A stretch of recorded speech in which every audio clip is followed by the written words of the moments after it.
Hey BookTube, how's it going? Good, good, good, good, good. Um, so Pentathon week 3, Robert E. Howard. Okay. Um, I have been reading the Sailor Steve Kerrigan uh, fight stories, boxing tales, and this is a subgenre of the pulps that I've never read before, and it is very strange. Um, I read The Pit of the Serpent, um, The Bulldog Breed, Sailors. Crap, I gotta find it real quick. Sailor's Grudge, and Fist and Fang. And these four stories are all quite different, um, but they all kind of have the same uh, through line, let's say. Um, the fight story formula is very, very formulaic. Like, um, after I read three of them, it was like, I'm like, oh, okay, so this next one's gonna go dun dun dun dun dun, and then fight, fight, fight, fight, fight, fight, fight, fight, fight, end of fight, kind of funny ending, and everyone goes home happy. Now, these stories were published in a pulp called Fight Stories, and on my Instagram, I posted a bunch of covers of them and stuff. So, Pit of the Serpent was in the July 1929, and then The Bulldog Breed, February 1930, Sailor's Grudge, March 1930, Fist and Fang, May 1930. And it really seems between Pit of the Serpent and Bulldog Breed, the first two, the character of Steve Costigan. Oh man, I said Kerrigan. That's funny. Costigan changes drastically. I mean, not drastically, but it's a little more thought out. For instance, by the second story, there is a character called Mike who is a little white bulldog.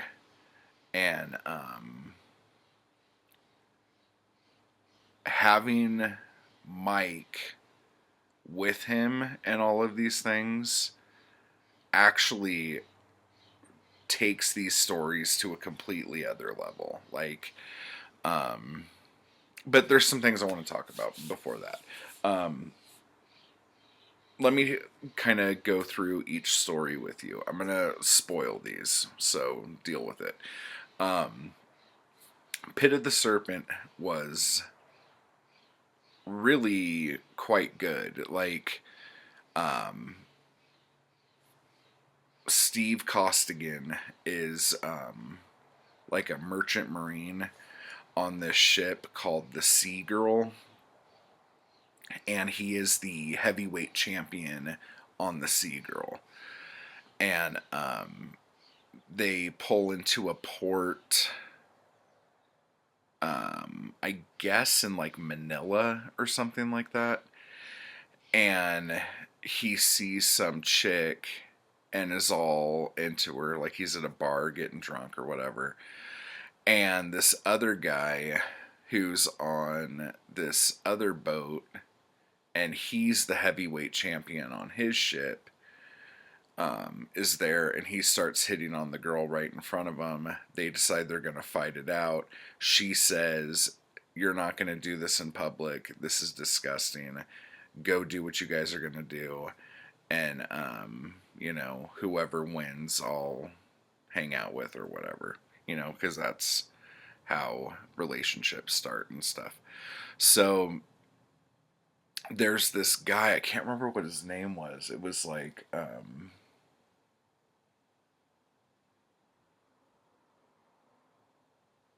Old Bug, or I don't know, some name like that. He's like, hey, I got a place for you guys if you want to fight, and we'll start taking bets and all this other stuff. So they end up going, and it's this pit, and it's like 7 feet deep, and it's not very wide, but it's 7 feet deep, and the walls are like kind of concrete, I guess, but jagged concrete. And it used to be a snake pit, and they would throw snakes in there and bet on what snake would win. And then they had things like cockfights and stuff like that there as well. So what makes a fight story is once we get to the fight, it is round for round every single thing that happens. So, my right jab hit him right under the heart, and my hand went in all the way to my wrist. He swung at me with a left hook, and I ducked, but he nailed me with a right uppercut so hard that a tooth came out. And I mean, it's brutal. Like, people, like, he, at the end of each story, with the exception of one of the four that I read, he is so bruised and battered and broken, like broken bones, the whole deal, that I don't know how the hell he gets better in time to be able to go off and have another adventure like this. Well, anyway, the ref gets knocked out, and Steve ends up winning. Okay. So, but he's so messed up that like he's asleep for like a day. And when he wakes up, he's all fucked up. His eyes are swollen shut, and he goes to the bar. His arm's in a sling because he broke his hand punching the wall when the guy ducked. And he's like, "You think I'm gonna let you like just walk in here and take this girl? You're out of your mind." So like it solved nothing. Okay, they go in and they find her, and she's sitting with some dude and being all like cutesy with him. And so they're like, screw this, whatever. So they like go, you know what, let's bury the hatchet. I'm the champ on my ship, you're the champ on your ship. We had a good fight. you know let's just leave on good terms and be really, brothers. And it was like really, really laying it on thick. And as soon as he turns around, the guy swings at him, so he takes a bottle off the bar and breaks the bottle over his head. And that's the end of the story. So it was really exciting. The next one, the bulldog breed, this is where Mike comes in. And this one was kind of weird because like you'll notice in these stories that there is so much happenstance and like good coincidence that it's almost ridiculous. So he's in France. This dude kicks his dog, like this really well-to-do guy. The dog goes to bite him, and the guy breaks his cane over the dog's head, knocks the dog out. So Steve's gonna beat the crap out of him. And the guy wants to have a duel and tells him to pick his weapon. And he's like, well, I can't shoot, I can't do anything else, so let's box. And so they go to box, and it's like a really hard fight. And then you find out at the very end that the guy he was fighting just happened to be the French heavyweight champion or something like that. So whatever. So that's funny. Sailor's Grudge. They dock in L.A. He's gonna have a long holiday. Like they're gonna be there for like a week. He leaves Mike on the boat. Meets this beautiful blonde chick. He's rowing her in a little boat in the canal, and they're talking, and he wants to get married and all this shit. Um,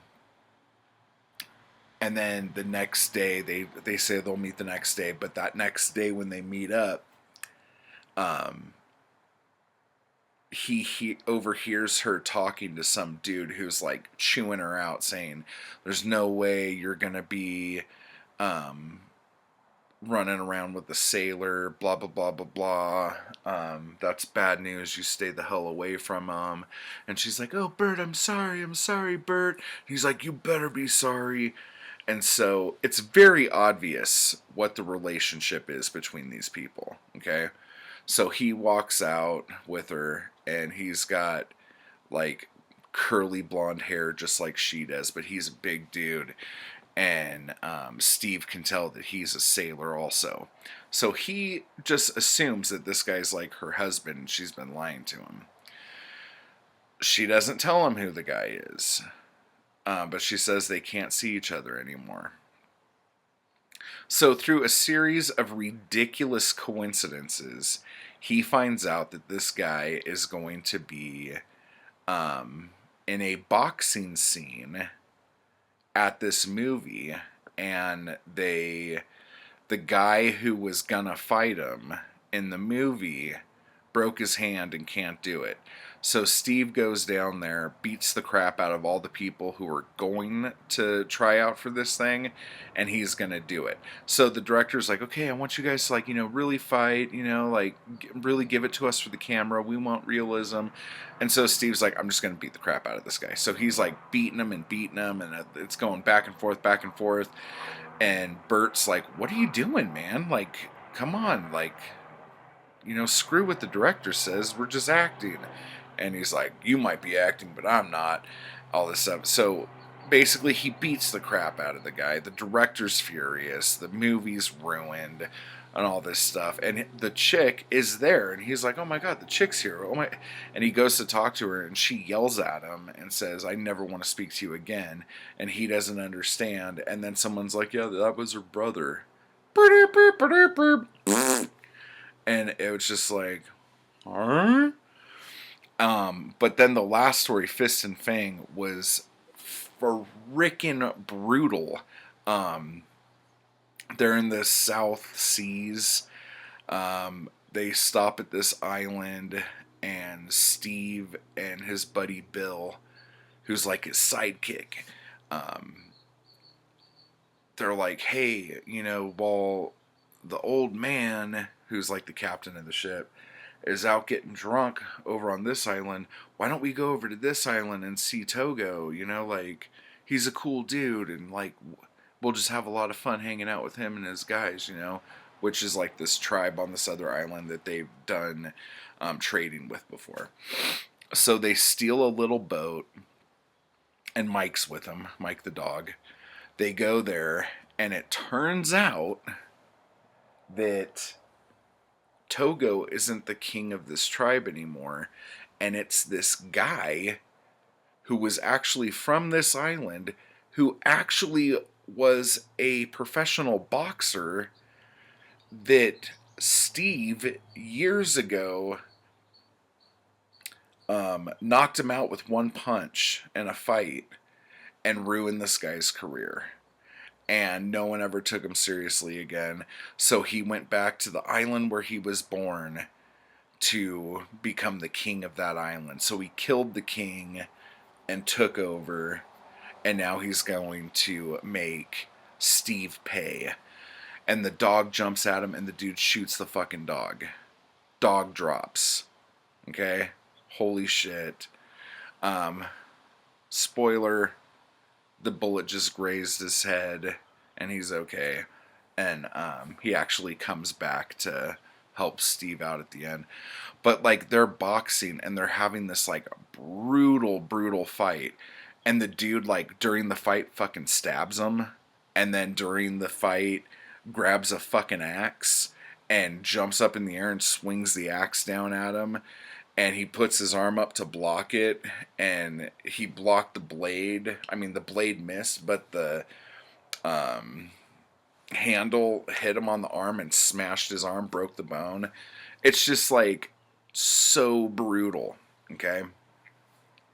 So these have been really exciting, and like when you start reading them, and maybe this is just like a testosterone thing, but when you start reading them, like you see the buildup, like, oh, he's doing this, somebody's gonna piss him off, he's gonna want to fight, there will be some wonderful happenstance to make this possible, and then the fight will start and something will be on the line. So basically, in this last one, he was like, I'm going to fight you, I'm going to get my reputation back, and then I'm going to kill you and your friends slowly. I'm going to do the death of 1,000 cuts or something like that. He's like, but if you win, I'll just put a bullet in your head and you'll die fast. So you're gonna die no matter what. So it was just, oh man, it was good. You know, it was really good. Now we're gonna get into the problems of these stories. Okay. Problem one is this is the first Robert E. Howard stuff I have read that takes place in the real world, in the not so distant past. Like, he has written other things, like for instance Solomon Kane. Solomon Kane is in the past, but it's far enough away that I don't like have any relation to it. This is like too close, it seems like.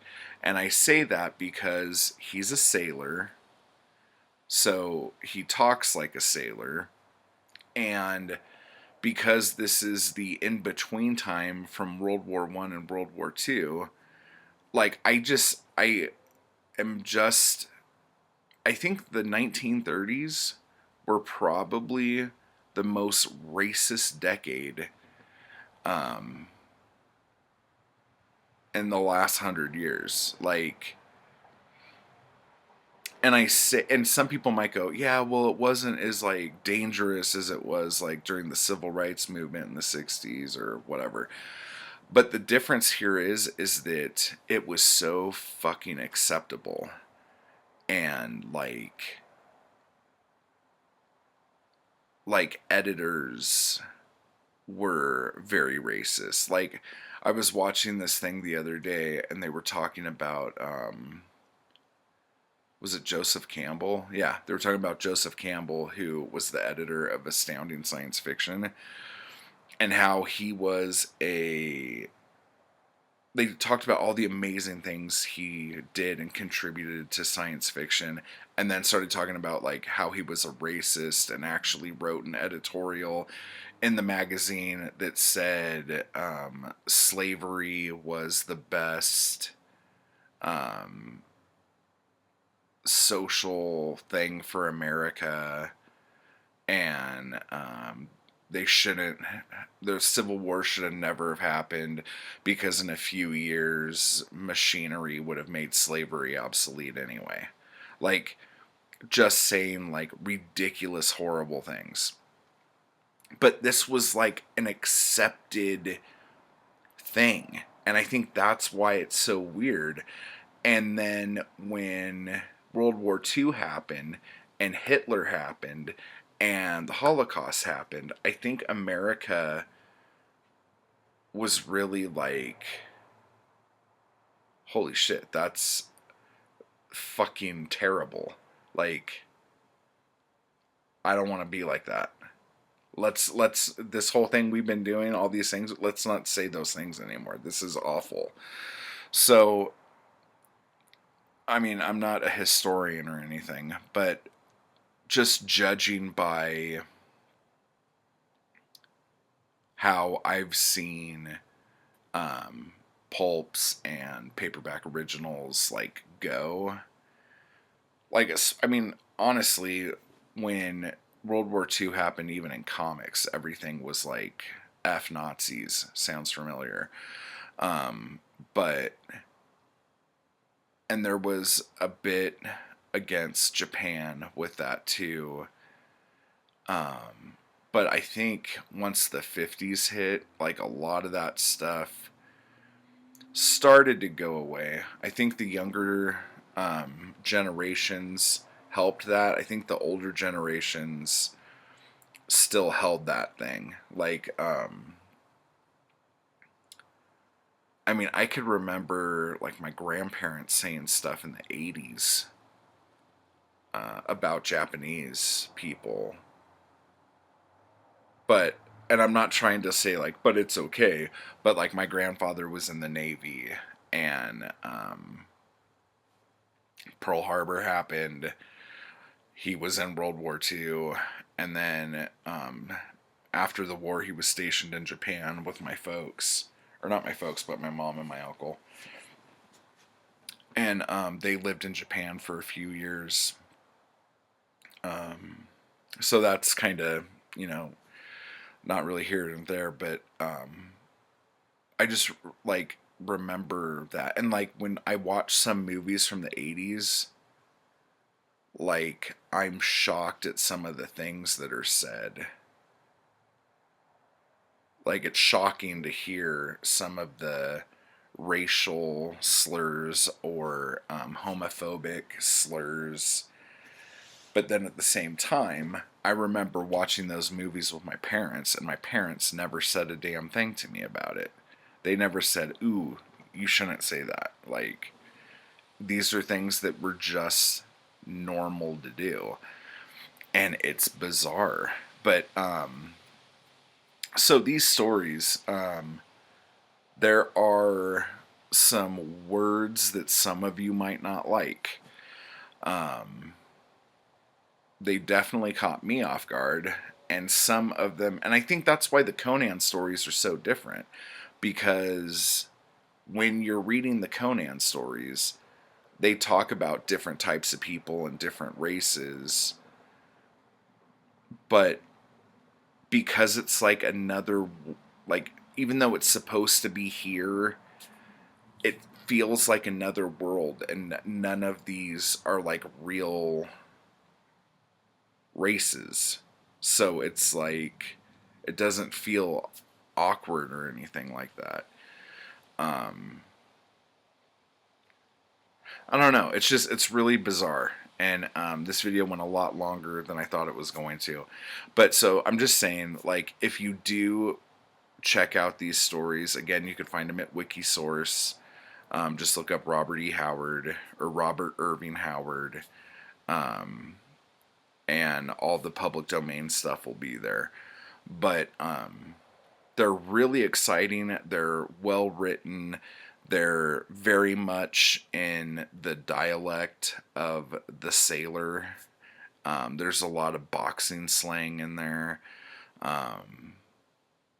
but like it just feels real. It feels, I mean, besides the ridiculous coincidences of everything, it's just really exciting stuff. You know, I mean, I miss Conan right now. I'm not gonna lie, and I might read some Conan later. But I think today I'm gonna hit up a couple of his spicy stories. Ooh la la, and see what those are like. But if you have a thick hide and you want to give the Steve Costigan stories a try, I say go for it. They're really, really exciting. And there's a dog in it, and it's cool. So, until next time, everybody, bye.